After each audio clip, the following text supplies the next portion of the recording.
There is a practice that has quietly lived inside certain Jewish families of wealth for centuries. Every Friday, without fail, they place a specific item into their wallets. Not as superstition, not as a lucky charm, but as a deliberate financial discipline rooted in ancient tradition. It is one of those customs that was never broadcast publicly. Instead, it moved through generations privately, from grandmothers to granddaughters, from fathers to sons, often shared in quiet conversations before the start of Shabbat on Friday afternoons. Most people have never even heard of it, and that silence is intentional. Today, I want to bring it into the open, because I believe there is a reason you are hearing this right now. I will also explain what it is and why Friday matters so much.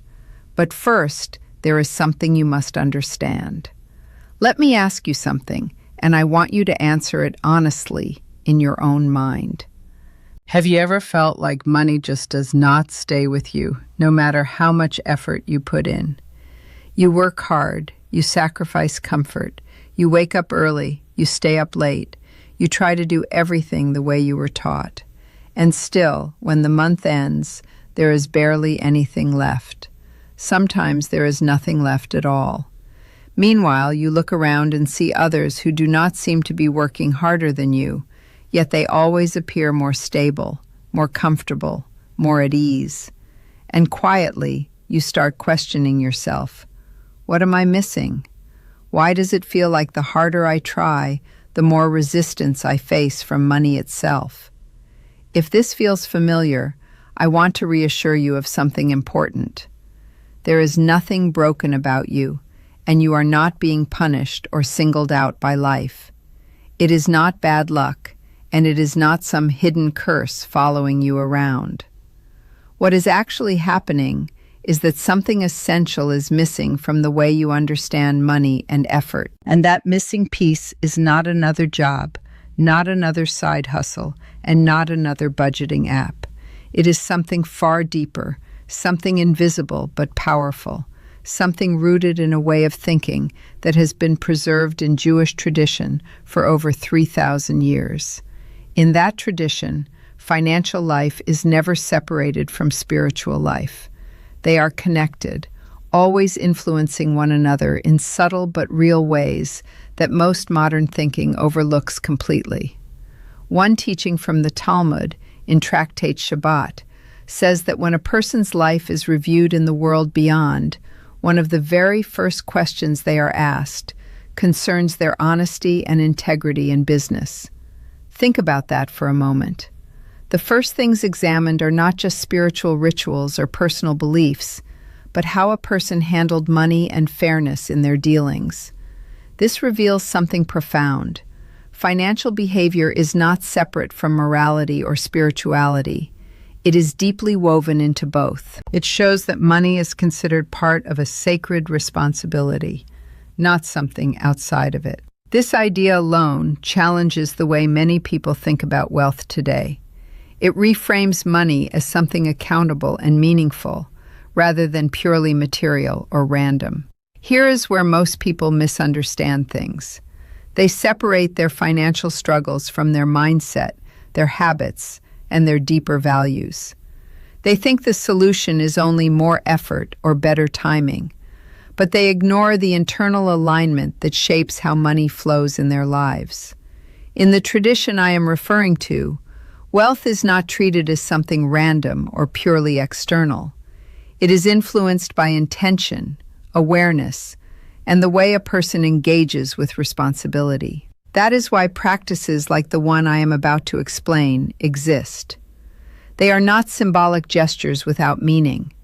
They are reminders designed to reshape how a person relates to abundance and discipline in everyday life on a much deeper personal level. They treat money as something purely physical, so naturally they assume every financial problem must have a purely physical solution. Work longer hours, cut more spending, chase better deals. And yes, those actions do matter in real life. No one is saying effort is meaningless or that discipline is optional. But what the Jewish sages emphasized, and what many people overlook, is that money is not only physical. It also has a deeper root. And if that root is ignored, then no matter how much effort you put in on the surface, something always feels blocked or unstable underneath. It is like trying to grow a tree by watering only the leaves while never touching the soil. Eventually, nothing changes at the source. That is why these teachings were never treated as casual ideas. They were lived practices, passed through generations, as a way of keeping alignment with something deeper than just effort alone. What I am sharing with you now comes in 3 connected layers. Each one builds on the other, and together they form a way of thinking about sustenance, what in Hebrew is called parnasa, meaning livelihood and ongoing provision.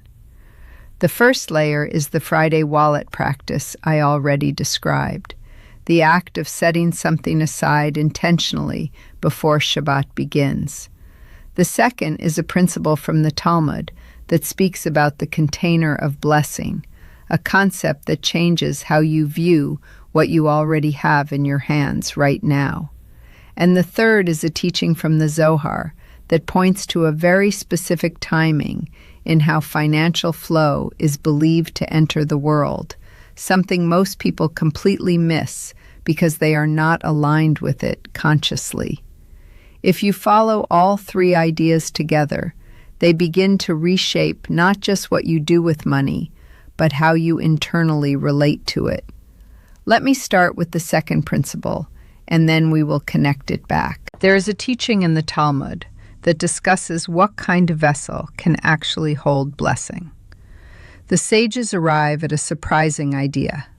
They explain that blessing does not settle on something completely empty, and it also does not remain on something that is already overflowing. Instead, blessing rests on something that already contains a small measure of substance. In other words, there has to be a starting point, something present, even if it is small. This idea completely changes how people interpret scarcity. It suggests that what you already have is not insignificant or useless. It is actually the required foundation for anything greater to grow. Without that something, there is nothing for blessing to attach itself to or expand through. So the real shift is not about waiting for abundance before you feel secure. It is about recognizing that whatever you already hold, no matter how limited it seems, is part of the vessel itself. That changes your relationship with money at a very deep level.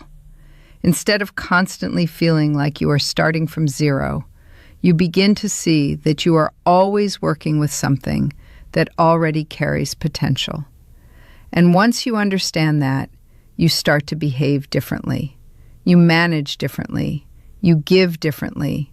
You think differently. Because you are no longer treating your financial life as empty space, but as an active container that can either be expanded or neglected, depending on how you engage with it. Now, the third layer brings everything into timing. The Zohar speaks about specific moments when spiritual flow is most accessible. And in this framework, Shabbat is described as a source point from which the entire week draws its sustenance.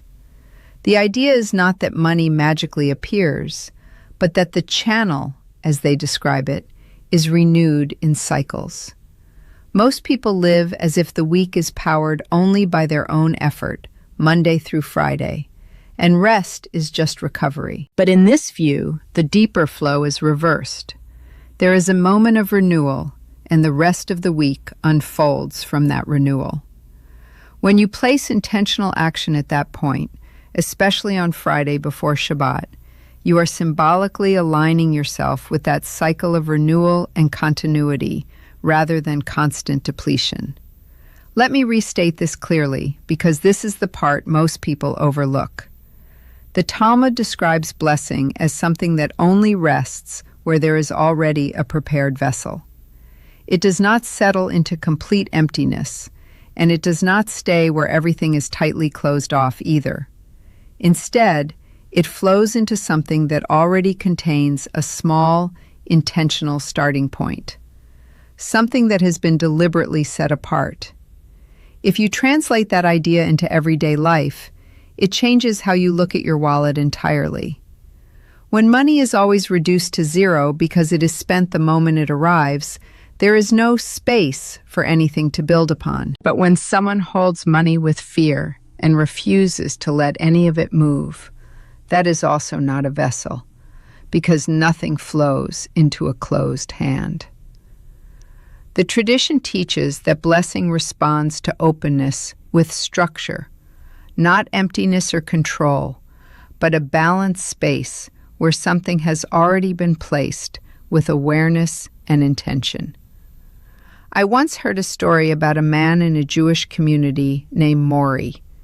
He was a businessman who did well for years. Then suddenly everything fell apart. His partners left, deals collapsed, and his income disappeared almost overnight. He went to his rabbi and said he had lost everything and didn't know what to do next. He expected financial advice or some kind of strategy. Instead, the rabbi asked him a simple question about whether he was still giving charity. Mori replied that he couldn't give anything anymore because he had nothing left. The rabbi told him that this was exactly the problem, not the solution. In his words, the vessel had been closed. He instructed Mori to begin again, even with a very small amount, something symbolic if necessary, placed every Friday without fail. At first, Mori resisted because it made no logical sense to give when he was already struggling. But the rabbi responded with a line that stayed with him. Logic can sustain a living, but faith is what opens the way to real expansion. Mori eventually followed the instruction. Every Friday, he began setting aside a small amount again and placing it with intention into his wallet. Nothing dramatic happened immediately, but over time, something shifted. A former client reached out unexpectedly, offering an opportunity he never anticipated. From there, things slowly rebuilt, and within a few years, he had not only recovered, but surpassed where he was before. The point of the story is not that every outcome arrives in the same way or on the same timeline, but that the principle behind it remained consistent. When the vessel is reopened through intentional giving, movement, and trust, the flow is no longer blocked in the same way it was when everything was shut down by fear and contraction. The practice itself is simple but precise. On Friday afternoon before sunset, you place a small coin or note into your wallet with intention, separating it from the rest of your money as something set aside. Then you take a moment to acknowledge what you already have, even if it feels limited or insufficient, because recognition itself keeps awareness open instead of closed in lack. After that, you consciously release one form of resentment or emotional weight you have been holding towards someone else, not through confrontation, but internally, by deciding not to carry it into the transition of Shabbat. These three actions together are not random rituals. They function as a way of creating openness in different layers of your experience: physical, emotional, and internal resistance. When these three layers come together, the idea is that you are no longer approaching money as only effort or chance, but as something that responds to alignment. The physical act of setting something aside builds structure. Gratitude shifts perception, so you are not operating from lack. And releasing resentment removes internal resistance that keeps you contracted. In this framework, you are not forcing abundance, and you are not waiting passively for it either. You are adjusting your internal state so that, according to this tradition, you are no longer blocking what is already trying to move through your life. You are standing at the threshold of Shabbat with something that most people overlook in their daily rush: an open vessel, an open heart, and a clear channel. In that moment, the inner message is simple and direct. You are not relying only on effort or calculation anymore. You are expressing something deeper to your Creator, that your provision does not come from control alone, but from trust. And that trust is demonstrated through action, through the willingness to give before you receive, even in the smallest possible way. In this way of thinking, wealth is never treated as something purely mechanical. It is not only earned through labor, but also received through alignment, awareness, and readiness to hold it without shutting it down through fear or emptiness. This is one of the reasons certain Jewish families have been able to maintain continuity in their financial lives across generations. Not because they were somehow more intelligent or privileged, and not because of hidden advantages, but because they developed a long-term relationship with a principle most people tend to ignore. That principle is that money is not just produced through effort, it is received through readiness. And readiness is not just about having skills or opportunities. It is about the state of the vessel receiving it.